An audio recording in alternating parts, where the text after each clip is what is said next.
I cannot here give references and authorities for my several statements, and I must trust to the reader reposing some confidence in my accuracy.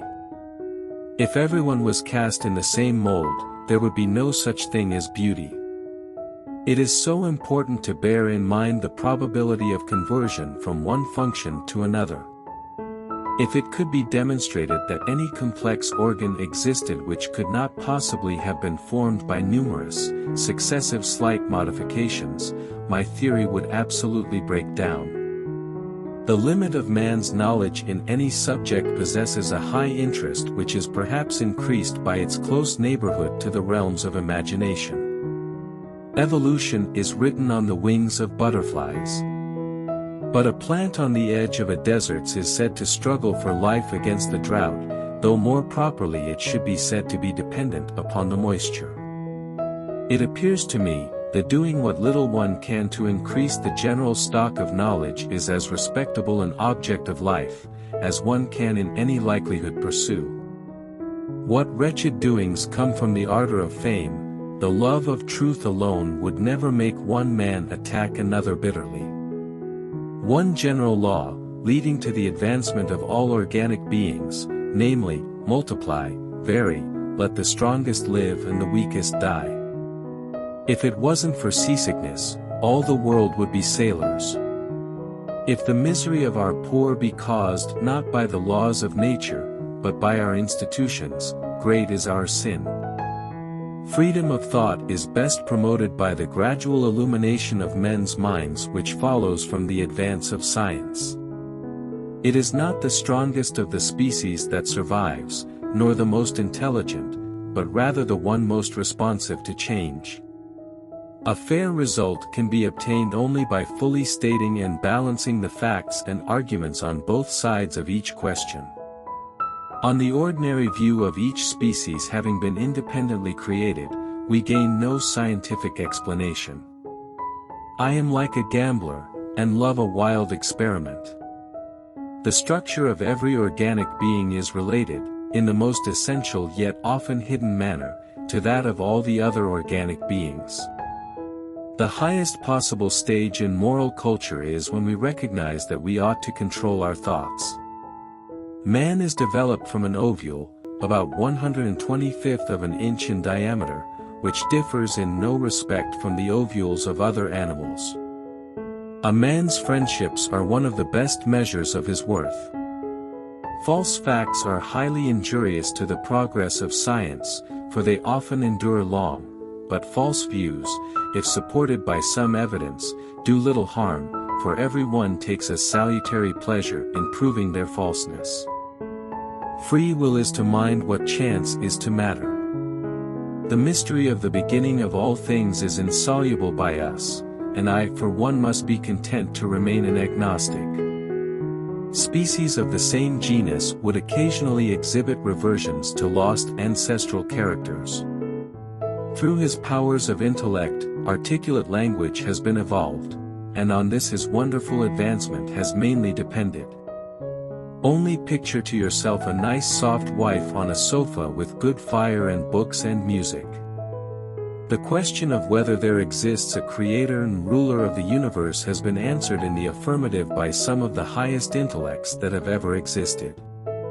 Our ancestor was an animal which breathed water, had a swim bladder, a great swimming tail, an imperfect skull, and undoubtedly was an hermaphrodite. Here is a pleasant genealogy for mankind. I am a firm believer, that without speculation there is no good and original observation. A pleasurable and excited state of mind, associated with affection, is exhibited by some dogs in a very peculiar manner, namely, by grinning. The love for all living creatures is the most noble attribute of man. Certainly, no fact in the long history of the world is so startling as the wide and repeated exterminations of its inhabitants. I am not apt to follow blindly the lead of other men. I have always maintained that, excepting fools, men did not differ much in intellect, only in zeal and hard work, and I still think there is an eminently important difference. I must begin with a good body of facts and not from a principle, in which I always suspect some fallacy, and then as much deduction as you please. An American monkey, after getting drunk on brandy, would never touch it again, and thus is much wiser than most men. The very essence of instinct is that it's followed independently of reason. It was evident that such facts as these, as well as many others, could only be explained on the supposition that species gradually become modified, and the subject haunted me. The imagination is one of the highest prerogatives of man. If I had my life to live over again, I would have made a rule to read some poetry and listen to some music at least once every week. One may say there is a force like 100,000 wedges. Natural selection almost inevitably causes much extinction of the less improved forms of life and induces what I have called divergence of character. The tree of life should perhaps be called the coral of life, base of branches dead, so that passages cannot be seen. This again offers contradiction to constant succession of germs in progress. A man who dares to waste 1 hour of time has not discovered the value of life. Ignorance more frequently begets confidence than does knowledge. It is those who know little, not those who know much, who so positively assert that this or that problem will never be solved by science. One hand has surely worked throughout the universe. But natural selection, as we shall hereafter see, is a power incessantly ready for action, and is immeasurably superior to man's feeble efforts, as the works of nature are to those of art.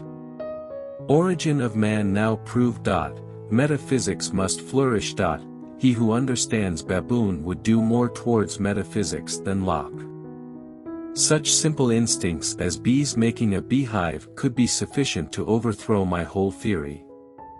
We stopped looking for monsters under our bed when we realized that they were inside us. Intelligence is based on how efficient a species became at doing the things they need to survive. In the long history of humankind, and animal kind, too, those who learn to collaborate and improvise most effectively have prevailed.